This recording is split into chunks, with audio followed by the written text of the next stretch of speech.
श्री राम, जय बजरंगबली।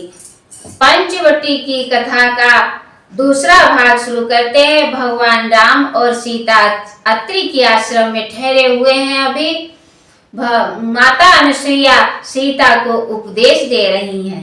चलिए शुरू करते हैं। जय बजरंगबली। सिया न देती हूँ तुम्हें शिक्षा मैं लवलेश, नारी जाति को कर रही इस भांति उपदेश। चार भांति की नारियां इस जग के बीच, अति उत्तम है प्रथम फिर उत्तम मध्यम नीच। अति उत्तम वे कहलाती हैं जिनकी बस टेक एक ही हो देय एक, हो ध्यान एक, व्रत और विवेक एक ही हो।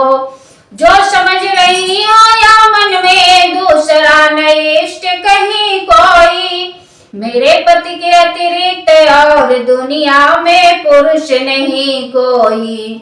पति ही व्रत है, पति ही गति है, पति में ही सब घर बाहर है। परमेश्वर को क्या जानो, मेरा पति ही परमेश्वर है। कैसा पूजन या उद्यापन तारायण या चंद्रायण है। वैकुंठ मुझे मेरा घर है जिसमें मेरा नारायण है। अति उत्तम रखती सदा ऐसे उच्च विचार, उत्तम की धारणा का कहती हूँ अवसार। उत्तम पति को पति जान सदा तन मन से सेवा करती है। पति को प्रसन्न रखने के हित सारी परिचर्या करती है। पति के अतिरिक्त दूसरों को भाई की भांति जानती है। जेठों को पिता समझती है, छोटों को पुत्र मानती है। पति के संकट की संगिनी हो, पत्नी का धर्म निभाती है। पति सुखी रहे इस हेतु नित्य देवी देवता मनाती है। बूढ़ा अंधा पति पाकर भी कर्तव्य परायण रहती है। पति के जीने पर जीती है, पति के मरने पर मरती है। यह है उत्तम नारी के धर्म कर्म या ज्ञान। अब माध्यम की बात भी सुन लो तनिक दे ध्यान। है उत्तम नारी के धर्म कर्म या ज्ञान। अब माध्यम की बात भी सुनो तनिक दे ध्यान। औरों की देखा देखी जो मर्यादा पाले रहती है, लज्जा भय और परिस्थिति वश निज धर्म संभाले रहती है। चंचल मन की होने पर भी संगत के कारण नीकी है। ऐसे आचरणों की नारी जग में मध्यम श्रेणी की है। इससे नीची नारी जो वह निकृष्ट जग बीच, जाति वर्ण कुल जन्म को कलंकित करती नीच। नारी का प्रतिवंचक होना दोनों ही जग बिगाड़ना है। इस जग में लोग हंसाई है, उस जग में नरक यातना है। बेविचारिण को इस पृथ्वी पर कहता है भला नहीं कोई, परलोकों में भी ऐसी को करता है क्षमा नहीं कोई। अतएव उचित है नारी को रखे स्वधर्म पर ध्यान बहुत है। स्वधर्म तो धन धाम बहुत, ऐश्वर्य बहुत, संताप बहुत।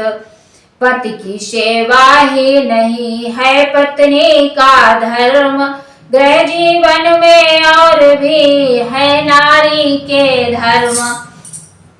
गौरी शंकर की तरह सदा जब सास ससुर की सेवा हो, तब गणनायक की भांति सफल पतिदेव प्राणेश्वर की पूजा हो।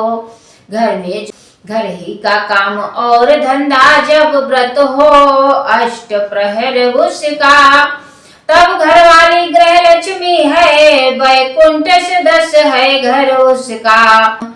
परलोक दृष्टि से उच्च धर्म पतिव्रत समझा जाता है, पर जग में उससे भी ऊंचा शिशुपालन धर्म कहता है। कारण नारी से विश्व सदा उत्तम संतान चाहता है, पति के साथ साथ वह तो माता गुणवान चाहता है। संतान हेतु ही होती है भूतल पर श्रेष्ठ नारियों की, है प्रकृति पापिनी पड़े नहीं जो इस पर दृष्टि नारियों की। अतएव धर्म है नारी का उत्तर संतति पालन समझे, जननी का जग के देने को जननी का जननीपन समझे। अनसुईया जानकी में प्रेम पूर्ण सहलाद, बड़ी देर तक रहाया शिक्षा प्रद संवाद। अत्रि रघुवर से मिले इधर प्रफुल्लित गात, कही उन्होंने भी यहाँ पुरुष धर्म की बात। हे राम तुम्हारे द्वारा कुछ जग को संदेश सुनाता हूँ, कर्तव्य पतित नव मंडल को किंचित उपदेश सुनाता हूँ। नारी समाज को पुरुष वृंद अपनी संपत्ति समझते हैं, है खेद कि अपने को ऊंचा उनको नीचा ही गिनते हैं। या नहीं जानते हैं वे नर कितना अनुराग नारी का है, ग्रह में समाज के जीवन में क्या विस्तृत भाग्य नारी का है। अर्धांगिन की पदवी देकर झूठा सत्कार कर रहे हैं, सधर्मिणी पद के पर्दे पे अति अत्याचार कर रहे हैं। वह भीषण दुख भरी गाथा बस नहीं कथन में आती है, पत्नी कहकर भी नारी की जैसी दुर्गति की जाती है। अपने को तो सर्वथा रखा पूर्ण स्वतंत्र, किंतु नारी को कर दिया नियम पूर्वक परतंत्र। तुम पतिव्रता परिभक्त हो या उन्हें सिखाता जाता है, अपने पर वही बात आती तो भेद छुपाता जाता है। अपने दस भी कर ले विवाह फिर भी होता व्यभिचार नहीं, नारी स्वधर्म से गिर जाए तो जीने का अधिकार नहीं। बाहर के नाना दोषों से जीवन कलुषित करने वालों, इस दुनिया के दुर्व्यसनों पर मोहित होकर मरने वालों, सही आकाशिया से जब तक रहा मिलाप, अत्रि भी करते रहे यही वार्तालाप। कई दिवस तक रहा यो सम्मेलन सहलाद, विदा मांग कर एक दिन चले राम सहराद। सीता लक्ष्मण के सहित रघुकुल कैरव चंद, नित्य विचरते थे वहाँ इसी भांति स्वच्छंद।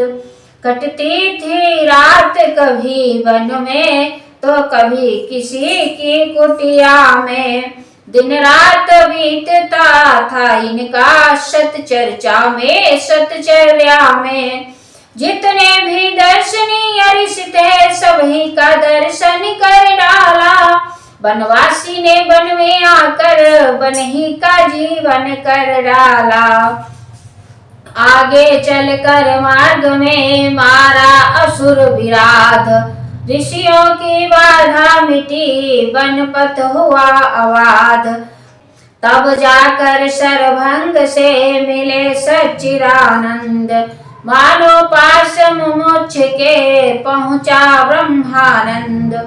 वर्षों में साध हुई पूरी, अवलंबन अब जन छोड़ेगा, जीवन जिसके कारण रखा उस पर ही जीवन तोड़ेगा।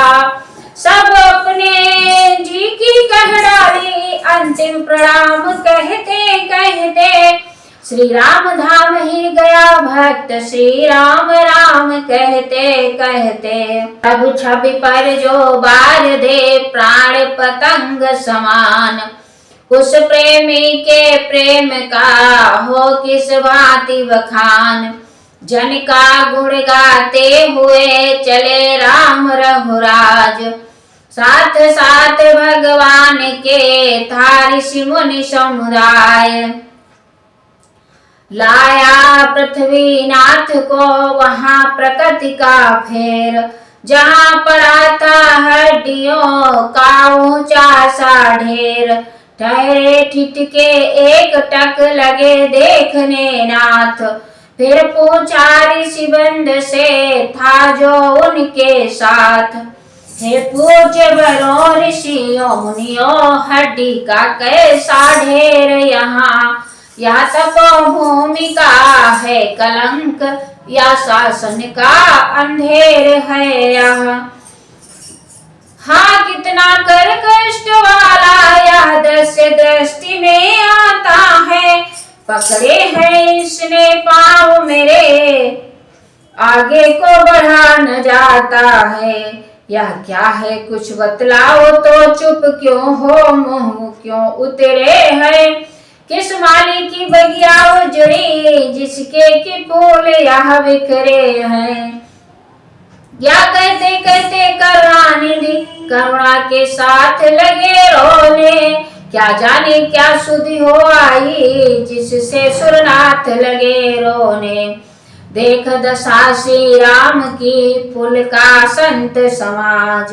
कुछ वृंदों ने तब कहा सुनिए रघुकुल राज। हमको बेनप की प्रजा जान, असुरों ने बहुत सताया है। कितने ही ऋषियों मुनियों को उन नरभक्षों ने खाया है। जो भोजन बने राक्षसों के, उनकी हड्डियां पड़ी हैं। पत्ते तो बेशिशु चबा गए, सूखी हड्डियां पड़ी हैं ये। चुपचाप बाट में है उसकी, जो अन्यायी से बदला ले। पर मिला ने ऐसा वीर कोई, जो ब्योरा अगला पिछला ले। ये फूल है जिसकी बगिया के, वह माली शायद सोता है। उसकी ही लापरवाही से अन्याय बाग में होता है। करुण कहानी पड़ी जब करुणानिधि के कान। क्यों आए हैं जगत में आया इसका ध्यान। पालन करने में पुत्र धर्म इस धराधाम को भूल गए। अवतार लिया जिसके कारण है, उस बड़े काम को भूल गए। पर नहीं प्रकृति अब छोड़ेगी उसने, यो याद दिला ही दी। भूतल पर भूतल के पति की निद्रा इस भांति छुड़ा ही दी। संभल जाए अब जड़ जगत राक्षस दल विकराल। संभला है इस समय वह जग की जिसे सवाल। शांति सिंधु में आ गया जब ही भयानक ज्वार। भड़क उठी दोनों तरफ भुजा नेत्र हुआ अंगार।